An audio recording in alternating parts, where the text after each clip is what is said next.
What if evil could be born into the world, not through violence or cruelty, but through the innocent eyes of a child?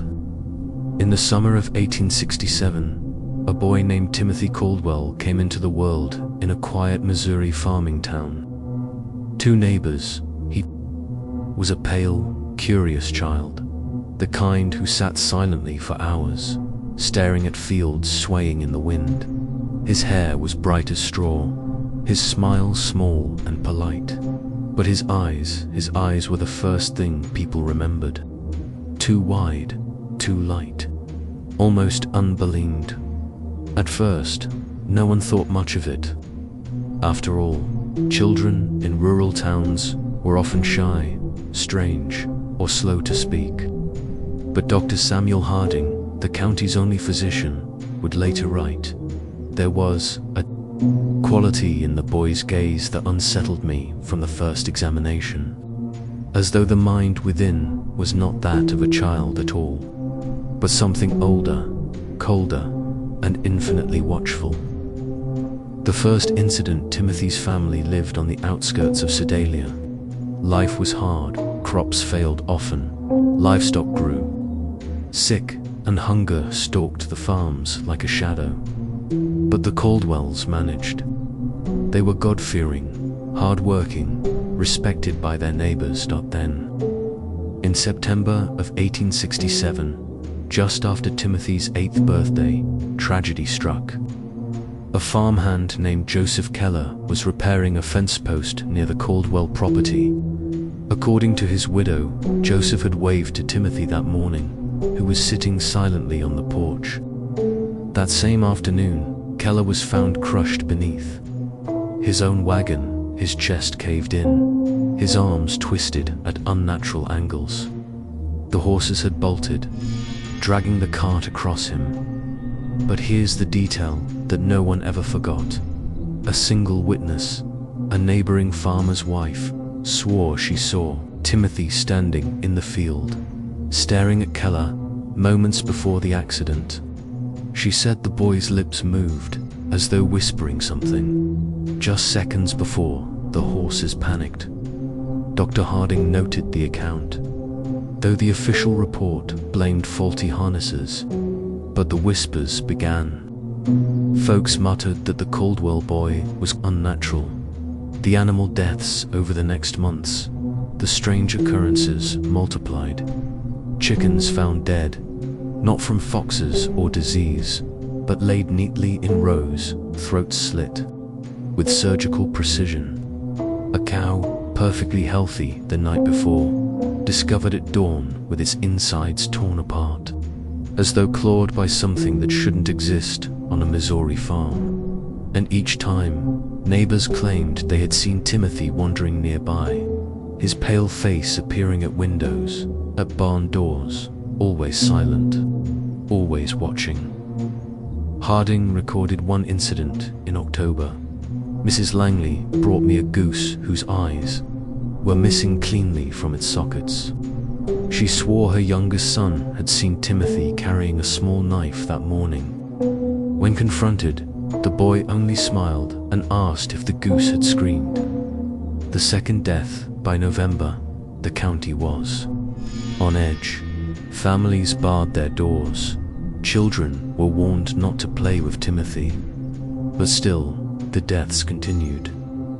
The second human victim was Reverend Paul Whitmore, a respected preacher who had once baptized Timothy as an infant. On the night of November 13th, the Reverend was returning from a prayer meeting when he was found, slumped over the altar of his own church, his throat torn open, his blood soaking the hymn books beneath him. No signs of forced entry, no robbery, nothing missing, just silence. And again, one witness came forward, a boy of 12, trembling as he told Harding that he had seen Timothy outside the church earlier that night, standing barefoot in the snow, eyes glowing pale in the moonlight. The town's fear by winter, the town was suffocating under fear. 11 separate incidents, some accidents, some animal mutilations, some outright murders, had been tied, in rumor, if not in evidence, to the Caldwell boy. But law enforcement could do nothing. There was never proof, never a weapon, never a footprint. Only the writings of Dr. Harding give us a glimpse into what was really happening. He described Timothy's behavior in detail. The boy never cried, not even when injured.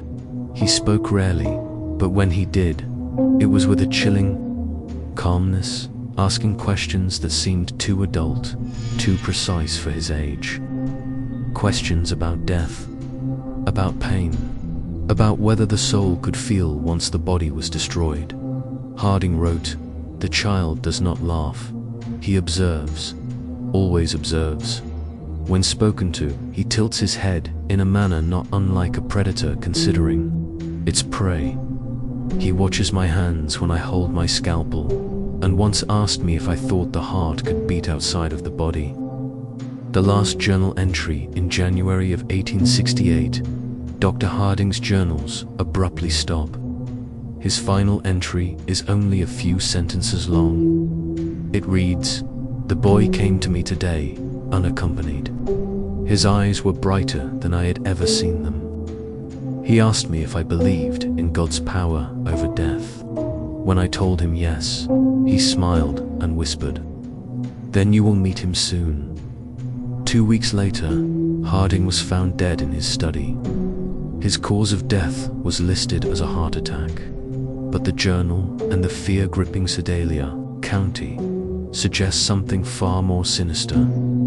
Closing hook, the Caldwell family left Missouri shortly after, and Timothy's name vanished from census records. Some say he died young. Others claim he grew up and disappeared into the anonymity of history. But the 11 deaths, the mutilated animals, the chilling testimony, those remain. So what was Timothy Caldwell? A disturbed child in an era with little understanding of psychology? Or something else entirely? Something that couldn't be explained by science or faith? We may never know, but the next time you see a child staring at you a little too long, with eyes that seem too old for their years, remember the story of Sedalia's cursed boy. If you found this story chilling, don't forget to subscribe. Hit the notification bell and let us know in the comments what you think. Was Timothy Caldwell a tragic child misunderstood by his community, or was he proof that sometimes evil is simply born into the world? It's interesting to see how different animals react to the same treatments and the people who died. Timothy shrugged. They were experiments, too. I wanted to see if people would react the same way as animals. They do mostly, but they're better at understanding what's happening to them. That makes it more interesting. Dr. Harding felt a chill that had nothing to do with the November air. What are you planning to do next? Timothy considered the question seriously before answering. I need to find out what happens when you hurt someone who trusts you completely. Someone who wouldn't suspect anything until it was too late. The implication was clear. Timothy was planning to kill his aunt and uncle. Dr. Harding knew he had perhaps days, possibly only hours, before Timothy acted on his plans. The boy had revealed his intentions with the casual confidence of someone who believed himself untouchable, and past experience suggested that Timothy did not delay once he had decided on a course of action. That evening, Dr. Harding visited Sheriff William Crawford in Sedalia. Crawford was a practical man who had served with distinction in the Union Army and had little patience for theories or speculation. But he also trusted Dr. Harding's judgment and was willing to listen to evidence, regardless of how unusual the circumstances might be. Dr. Harding presented his case carefully, focusing on verifiable facts rather than psychological theories. He showed Crawford the drawings and notes from the cave, pointed out the pattern of deaths and accidents surrounding Timothy, and documented the boy's unusual knowledge of anatomy and violence. Most importantly, Dr. Harding revealed Timothy's stated intention to kill his aunt and uncle. This was information that could not be ignored, regardless of the source. "Even if half of what you're telling me is true," Sheriff Crawford said after reviewing the evidence, examining each disturbing drawing with growing alarm. "We can't arrest a child for drawings and suspicions, but we can watch him, and we can be ready to act if he tries anything." Crawford studied the anatomical precision of Timothy's sketches, noting details that even his experience as a Civil War veteran hadn't prepared him for. The two men spent hours developing their strategy, bringing in Crawford's most trusted deputies, men who had served under him during the war and could be counted on to remain steady under pressure. Dr. Harding and Sheriff Crawford developed a comprehensive plan. Dr. Harding would arrive at the Caldwell farm at his usual time, bringing Eldon ostensibly for Thomas's pain management, but actually to keep both Thomas and Sarah sedated enough to prevent Timothy from harming them easily. Sheriff Crawford and his deputies would position themselves strategically around the farm property, close enough to respond quickly, but far enough away to avoid detection. The plan was put into effect the following morning as Dr. Harding approached the farmhouse in his buggy. He noticed immediately that something was different. The usual morning sounds of farm activity, chickens pecking in the yard, pigs grunting in their pen, were absent. The property held an unsettling quiet that made his skin crawl. Timothy appeared in the doorway before Dr. Harding had even climbed down from his buggy. The boy stood perfectly still, his pale blue eyes tracking the doctor's movements with predatory focus. He was dressed in his usual work clothes, but Dr. Harding noticed that Timothy's sleeves were rolled up past his elbows, and his hands appeared to have been scrubbed recently, the kind of thorough cleaning that suggested preparation for messy work. "Good morning, Dr. Harding," Timothy said, his voice carrying its characteristic politeness. But something underneath had changed. There was an anticipation there, an excitement that the boy was struggling to contain. "I've been waiting for you." The words sent a chill through Dr. Harding. Timothy's use of waiting suggested that he had been expecting this visit, had perhaps even been counting on it as part of whatever plan he had set in motion. Inside the house, Dr. Harding found Thomas and Sarah Caldwell in their bedroom, both apparently sleeping peacefully. But as he approached Thomas's bed to check his condition, he noticed that the man's breathing was unusually shallow, and his skin had taken on a grayish pallor that suggested more than natural sleep. "What did you give them?" Dr. Harding asked quietly, not turning to look at Timothy, but knowing the boy was watching every move he made. "Just some herbs I found in the woods," Timothy replied, his tone innocent, but his choice of words deliberate.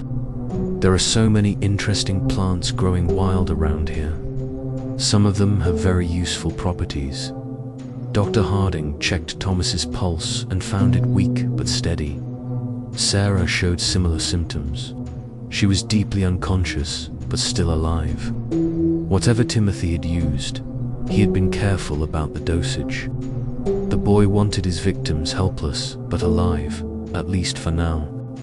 "They're not going to wake up for several hours," Timothy continued conversationally. "That should give us plenty of time to talk without interruption." The conversation that followed was unlike anything Dr. Harding had ever experienced. Timothy spoke about murder and torture with the clinical detachment of a medical professor discussing anatomy. He described his experiments on animals and humans with scientific precision, explaining his methodologies and the insights he had gained from each death.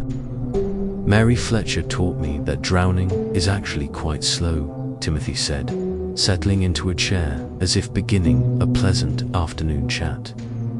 "Everyone thinks people just slip under the water and disappear, But that's not how it works at all. There's struggling and panic and this interesting pattern of breathing attempts before the person finally gives up. I had to hold her down for almost 3 minutes before she stopped fighting. Dr. Harding felt his blood turn to ice. You held her under the water. Timothy nodded eagerly. She was playing by the creek, and I told her I'd found a pretty stone on the bottom. When she bent over to look, I just pushed her head down and held it there. She was so small that it didn't take much strength, but she fought harder than I expected.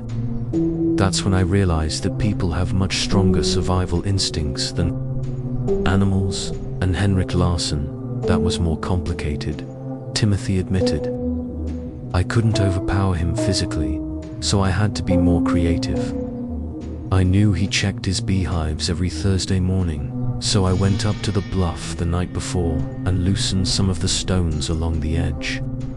Then I collected bees from one of his hives and put them in a cloth bag. Timothy's eyes gleamed as he described his methodology. When Mr. Len climbed up to check the hives, I was waiting behind some rocks. I threw the bag of bees at his face and started shouting that there was a massive swarm attacking him. He panicked and stumbled backward, right over the edge where I'd weakened the stone barrier. The fall killed him instantly, just like I calculated it would. And Jacob Mills. Jacob was the most interesting of all, Timothy said, his voice taking on the tone of a teacher sharing a particularly fascinating lesson. I didn't kill him quickly, like the others. I wanted to see what would happen if someone died slowly over several days.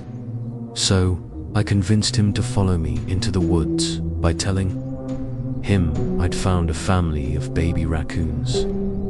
Timothy paused, seeming to savor the memory. Jacob was so concerned about the imaginary baby animals that he didn't think twice about the danger. I helped him climb down into the well. Then, I moved the logs and brush to cover the opening. I visited him every day for 4 days, bringing him just enough water to keep him alive, but not enough to let him recover his strength. Dr. Harding realized that Timothy was no longer speaking hypothetically about future experiments.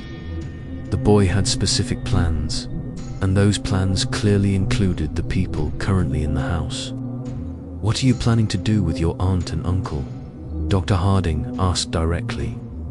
Timothy's genuine smile returned broader than Dr. Harding had ever seen it. "That's where you come in, Dr. Harding. See, all of my previous experiments have been with people who didn't know what was happening to them until it was too late. But you're different. You understand exactly what I am and what I'm capable of. That makes you the perfect subject for a completely new type of study." As Timothy spoke, he began moving around the room, gathering items that Dr. Harding recognized as potential weapons.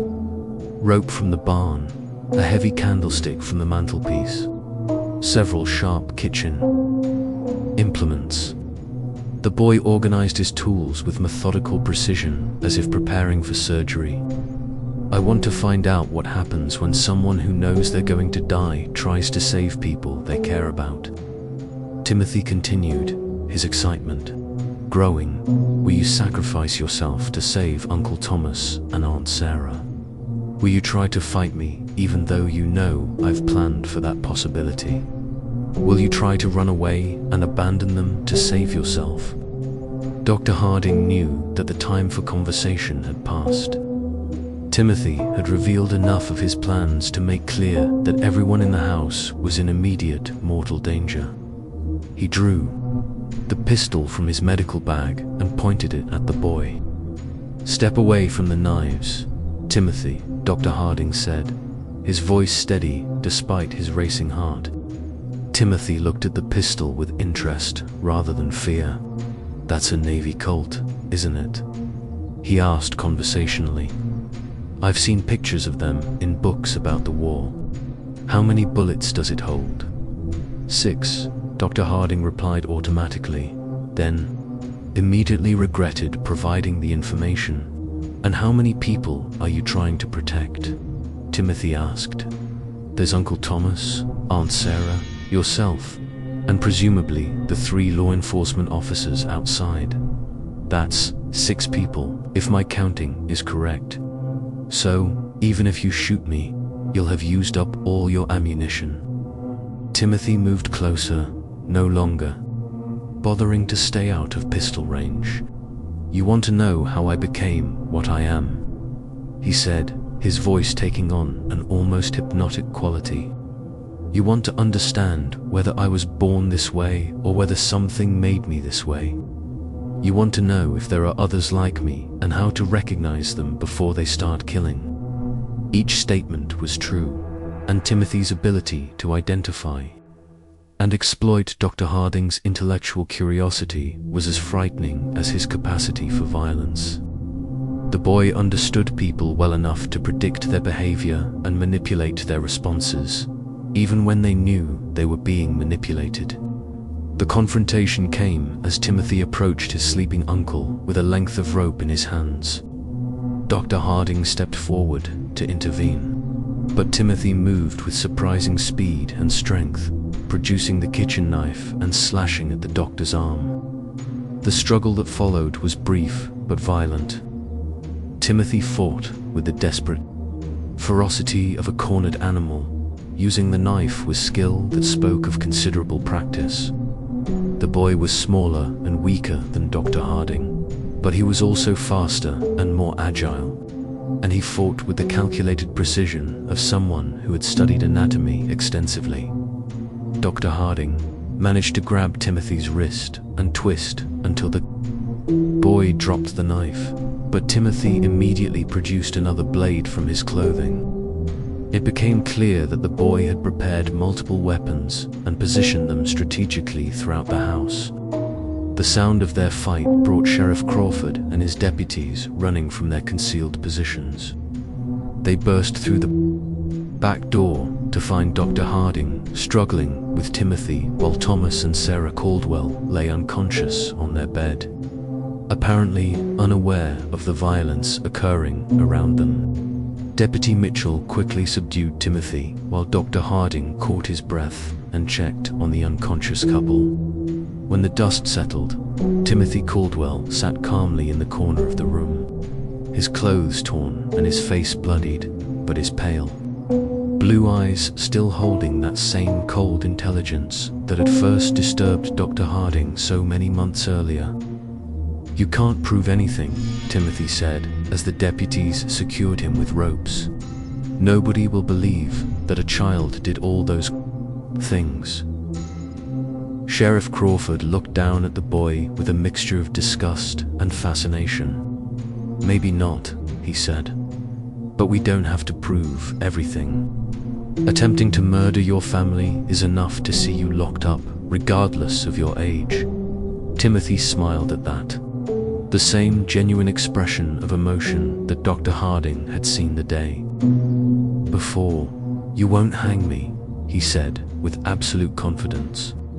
I'm too young and I'm too interesting. Someone will want to study me instead.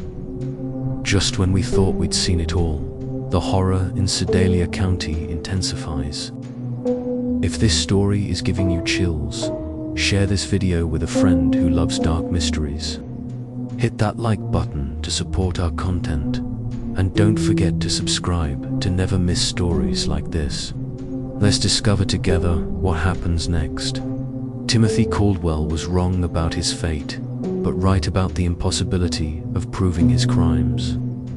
When Sheriff Crawford attempted to present the evidence from the cave to county prosecutors, he encountered exactly the resistance that Dr. Harding had predicted.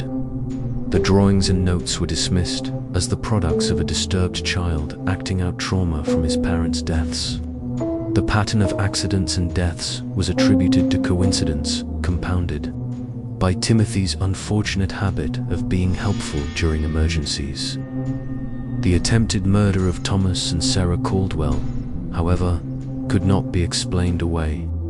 3 law enforcement officers had witnessed Timothy attacking his sleeping relatives with clear intent to kill. Even the most sympathetic observers could not argue that an 8-year-old boy would attack family members with a knife unless something fundamental was wrong with his character. The legal system of 1867 had no framework for dealing with violent children. Timothy was too young for adult prosecution, but too dangerous for simple placement in an orphanage or reformatory. The case created unprecedented challenges for Missouri's justice system, attracting attention from legal scholars and medical professionals throughout the region. After weeks of legal wrangling and consultation with experts from as far away as Boston and Philadelphia, a compromise was reached. Timothy would be remanded to the custody of the Missouri State Hospital for the Insane in Fulton, where he would be studied and treated by the most advanced alienists available in the region. The decision satisfied no one completely. Prosecutors wanted Timothy tried as an adult for murder, while defense attorneys argued that no child so young could be held responsible for his actions. Medical professionals were divided between those who believed Timothy could be rehabilitated and those who considered him incurably dangerous. Dr. Samuel Harding volunteered to accompany Timothy to the hospital and remained there for 3 months, documenting the boy's behavior and working with hospital staff to develop understanding of what they were dealing with. The resulting case study became one of the first systematic examinations of antisocial behavior in children, though it would not be published until decades after the events. Timothy adapted to hospital life with the same calculating intelligence he had shown on the farm. He quickly learned to mimic appropriate emotions and responses, convincing several staff members that he was making remarkable progress in overcoming his traumatic episodes. Timothy would cry convincingly when discussing his crimes, express remorse that seemed genuine, and display what appeared to be authentic gratitude for the care he was receiving. But Dr. Harding observed that Timothy was merely studying the people around him, learning to manipulate them more effectively. The boy had created what amounted to a comprehensive catalogue of human emotional responses, and he could reproduce these signals with remarkable accuracy despite feeling none of the underlying emotions himself. The subject displays remarkable cognitive abilities, coupled with complete absence of genuine emotional response. Dr. Harding wrote in his detailed reports, "He has learned to simulate normal human reactions with sufficient skill to deceive casual observers, but extended observation reveals the performance to be entirely artificial. Timothy understands happiness as the face people make when they want something good to continue, and sadness as the face people make when they want others to help them. But he has never actually experienced either emotion himself." Dr. Harding's evaluation also revealed the extent of Timothy's violent fantasies and future plans. When the boy believed he had gained Dr. Harding's trust by pretending to be fascinated by the scientific approach to studying human behavior, Timothy began sharing ideas for future experiments that made his past crimes seem almost restrained. By comparison, he has developed elaborate scenarios for testing human responses to various forms of psychological and physical torture. Dr. Harding reported confidentially, "His plans demonstrate remarkable creativity and attention to detail, as well as a sophisticated understanding of human psychology. If he were methods, other patients were found dead in circumstances that suggested accident or natural causes, but which showed patterns of deliberate planning when examined carefully. 3 elderly patients died from apparent heart failure after interacting with Timothy, though all had been in relatively good health previously. 2 younger patients suffered what appeared to be accidental falls that resulted in serious injuries. but both incidents occurred in areas where Timothy had been seen earlier in the day. Most disturbing were the reports of patients who claimed Timothy had been visiting them at night, standing silently beside their beds and watching them sleep. Hospital staff who worked closely with Timothy also began experiencing unusual problems. Several nurses reported persistent nightmares after spending time with the boy, dreams that often featured detailed scenarios of violence and death. 2. Attendants requested transfers to other wards, claiming that they felt constantly watched, even when Timothy was supposedly confined to his room. Dr. Martha Fitzgerald, who had been brought in to provide additional expertise in treating Timothy, discovered that the boy had been keeping a secret journal. Timothy had convinced one of the nurses to provide him with paper and pencil for therapeutic writing exercises, claiming that recording his thoughts and feelings would help him process his emotions more effectively. The journal appeared to contain exactly what Timothy had claimed: daily entries describing his thoughts, his regrets about past actions, and his hopes for future rehabilitation. The writing was appropriately childlike in its language and emotional content, and it painted a picture of a deeply troubled but fundamentally redeemable young person struggling to overcome traumatic experiences. But Dr. Fitzgerald's training in European psychiatric techniques included familiarity with coded communication systems. When she applied analytical methods to Timothy's journal, she discovered that the innocent-seeming entries contained a sophisticated cipher system that decoded messages revealed Timothy's true thoughts and plans in disturbing detail. Rather than experiencing remorse or rehabilitation, he was conducting a systematic study of the hospital, its staff, and its security procedures. His goal was not merely to escape, but to use his time in confinement to develop more advanced techniques for manipulation and murder. Day 47. Dr. F believes my tears during today's session were authentic. Read one decoded entry. Her response: pattern indicates increased sympathy and reduced suspicion. Estimate 3 more weeks of consistent performance will be required to establish sufficient trust for physical contact during sessions. The discovery of Timothy's coded journal led to an immediate tightening of security procedures and a reduction in his contact with hospital staff. But Timothy adapted to these changes with characteristic flexibility, shifting his focus from manipulation to information gathering about hospital routines and potential escape routes. In the summer of 1868, Timothy Caldwell disappeared from the Missouri State Hospital under circumstances that were never fully explained.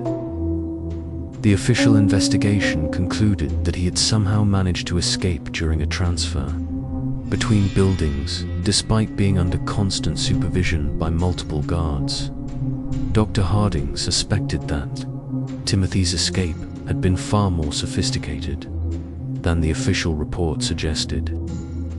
The boy had demonstrated remarkable patience and planning ability throughout his confinement, and it seemed likely that he had spent months preparing for his departure.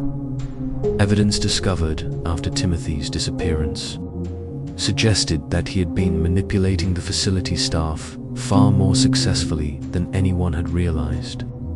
Several guards reported having made small policy exceptions for Timothy in the weeks before his escape, allowing him slightly longer exercise periods, providing him with additional reading materials, making minor adjustments to his daily routine.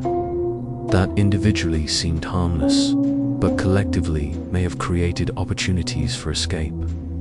He spent 1.5 years studying that facility and its personnel. Dr. Harding wrote in his final report on the case, "By the time he made his move, he understood the psychology of every person who worked there better than they understood themselves. His escape wasn't an act of desperation. It was the culmination of a carefully executed plan. In the months and Years following Timothy's disappearance, Dr. Harding began collecting reports of suspicious deaths and accidents throughout the Midwest. Many of these incidents bore hallmarks that seemed consistent with Timothy's methods. Carefully staged accidents that resulted in death, evidence of systematic torture of animals, and the presence of a child who seemed unusually helpful and emotionally mature. The challenge was that Timothy would now be older, potentially strong, enough to overpower adult victims, and certainly sophisticated enough to avoid the mistakes that had led to his original capture. His time of intensive study in human psychology, combined with his natural intelligence and complete lack of moral restraint, had created something unprecedented in American criminal history. Dr. Harding spent the remaining years of his career tracking these reports and attempting to develop a comprehensive understanding of what Timothy Caldwell represented. His private journals, discovered after his death in 1891, contained hundreds of pages, documenting cases that might have involved Timothy, along with theoretical discussions about the nature of evil and the possibility that some individuals might be born without the capacity for moral reasoning. The broader implications of Timothy's case continued to influence discussions about criminal justice, child psychology, and mental health treatment for decades after his disappearance. His ability to deceive trained professionals raised uncomfortable questions about the reliability of psychiatric evaluation, while his manipulative skills highlighted the potential dangers of assuming that all children are inherently innocent and redeemable. The Caldwell farm was abandoned after Thomas and Sarah recovered from their ordeal. Neither could bear to remain in the place where they had unknowingly harbored a killer for nearly 2 years. The property eventually reverted to the county and was sold to developers in the 1890s, but local residents avoided the area for decades. Afterward, the cave where Timothy had conducted his experiments was sealed by Sheriff Crawford shortly after the boy's arrest. But the location was never forgotten by those who knew of its significance. Local legend claimed that the cave was cursed and that animals would not graze in the surrounding area. Dr. Harding's journals were donated to the Missouri Historical Society in 1923 by his daughter, who felt that the scientific value of her father's observations outweighed concerns about the disturbing nature of the content. The journals remain in the Society's archives, available to researchers who can demonstrate legitimate academic interest in the development of psychological understanding. Thomas and Sarah Caldwell never spoke publicly about their experience with Timothy, but both lived under assumed names for the remainder of their lives, apparently fearing that the boy might someday return to finish what he had started. Sarah died in 1889, and Thomas followed in 1894. Neither ever had children of their own. In his final journal entry, written just days before his death in 1891, Dr. Harding reflected on the broader implications of Timothy's case. "I have spent 24 years trying to understand what Timothy Caldwell represented, and I fear I have reached a disturbing conclusion. Timothy was not an aberration. He was a glimpse into what human beings might become when stripped of the moral and emotional constraints that we consider fundamental to our nature. If he survived to adulthood, then somewhere in America, there walks a man who understands human psychology better than any trained professional, who can manipulate people with supernatural skill, and who views the rest of humanity as nothing more than subjects for experimentation. This mystery shows us that evil can wear the face of innocence, and that our assumptions about childhood and human nature may be dangerously naive. The case of Timothy Caldwell forces us to confront uncomfortable questions about the nature of moral development and the possibility that some individuals may be born without the capacity for empathy or conscience that we consider fundamental to humanity. What do you think of this story? Do you believe everything was revealed? Or might there be more to Timothy Caldwell's fate than the official records suggest? Leave your comment below and let us know your thoughts about this disturbing chapter in American history. If you enjoyed this tale and want more horror stories like this, subscribe, hit the notification bell, and share with someone who loves mysteries as dark and complex as this one.